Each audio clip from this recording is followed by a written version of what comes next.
tous, chers internautes, bienvenue à vous sur le plateau de TVBA. Aujourd'hui, nous avons la joie de recevoir la responsable, la présidente du comité 33 de l'association Femmes Solidaires, Françoise Coineau. Oui. Bienvenue à vous. Eh bien, merci. Merci d'être là pour nous parler de l'association, mais aussi et surtout d'une rencontre, d'un temps fort qui va avoir lieu ce mercredi 14 novembre à 18h à la cabane du Piou à la Teste. Une rencontre débat contre l'excision et vers l'autonomie. On va en reparler un petit peu plus tard évidemment, mais vous allez tout d'abord nous dire, Françoise, qu'est-ce que Femmes Solidaires en quelques mots ? Alors, Femmes Solidaires est une association féministe, laïque et universaliste qui combat dans son quotidien pour les droits des femmes. Alors, solidaire, dans l'intitulé, eh bien, ça veut dire qu'on participe à des actions de solidarité, on en met en œuvre, on invite les gens à réfléchir sur les droits des femmes. Et donc, voilà, parmi nos actions de solidarité, on a un gros travail sur le plan local, puisqu'on a une bourse aux jouets là, qui va démarrer du 15 au 18 novembre. Et puis, on a donc ce versant qui est notre action internationale et en particulier en pays afar, en Éthiopie, avec le marrainage donc de fillettes. Alors justement, ce mercredi 14 novembre, vous allez recevoir une délégation de femmes éthiopiennes. Pourquoi ? Quelle est l'histoire entre ces femmes et votre association ? Eh bien, Aïcha Dabalé, qui sera là donc mercredi prochain, Aïcha est venue s'installer en France au début des années 2000 avec son histoire d'éthiopienne, le passé de sa vie de femme, et elle a témoigné auprès d'un comité Femmes Solidaires de région parisienne.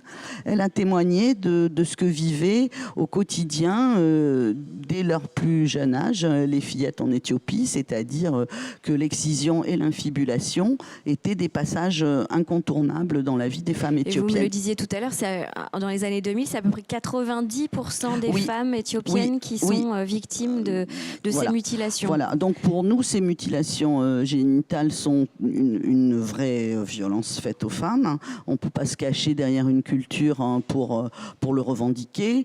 Voilà. Donc contre ces mutilations, l'association Femmes Solidaires a décidé d'engager donc les adhérentes à marrainer des petites filles, parce qu'on le sait, c'est l'éducation qui permet de changer les choses. Voilà. Donc en fait, cette rencontre avec Aïcha Dabalé, elle a fait le lien entre vous et les femmes d'Éthiopie. Et les femmes, voilà, du village de Gamissa.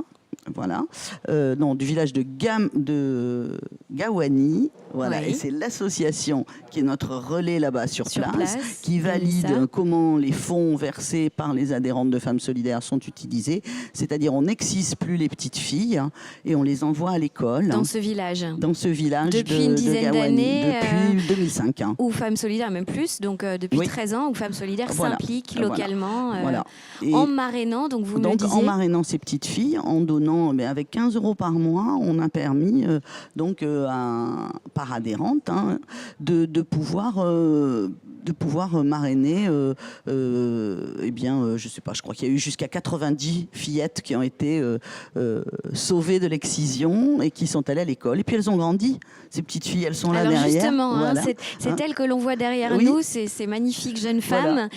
Donc oui, ces petites filles sont devenues des jeunes femmes aujourd'hui. Voilà, donc elles ont poursuivi leur scolarité, ça a vraiment bien marché.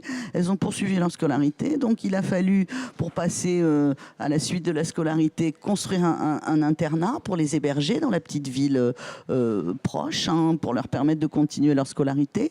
Et puis aujourd'hui, elles sont encore plus grandes, c'est-à-dire que l'année dernière, il y en a une qui a eu le bac, l'équivalent bien sûr. En cette année, il y en a 3 qui le présentent. Il y en a 5 qui sont partis dans un projet pour être infirmières, dans une école d'infirmières.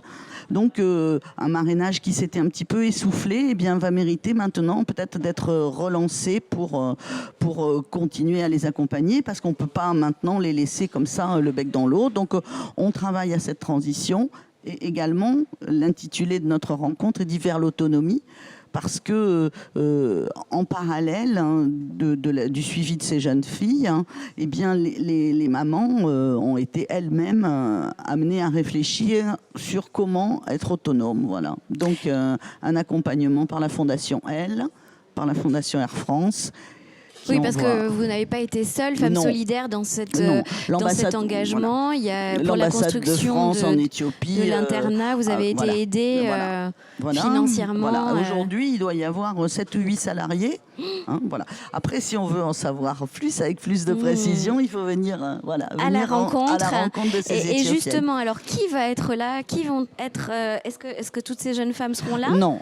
Alors, il y a la présidente de l'association Gamissa, donc qui est l'association relais de femmes solidaires sur le terrain là-bas en pays Afar, à Gawani. Et je crois que c'est l'intendante qui sera là aussi. Et puis Aïcha Dabalé, qui a été à l'origine celle par qui tout est parti, finalement. Qui tout est parti. Et puis également la référente pour le mouvement national Femmes Solidaires, qui est Yvette Barillot, qui depuis la France, avec Aïcha, coordonne toutes ces actions.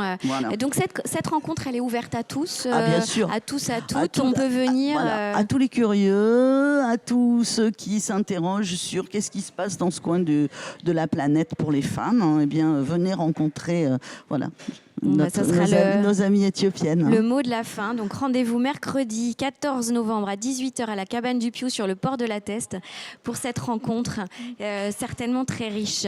Mais je l'espère. Merci de nous avoir reçus et de relayer. Voilà, merci.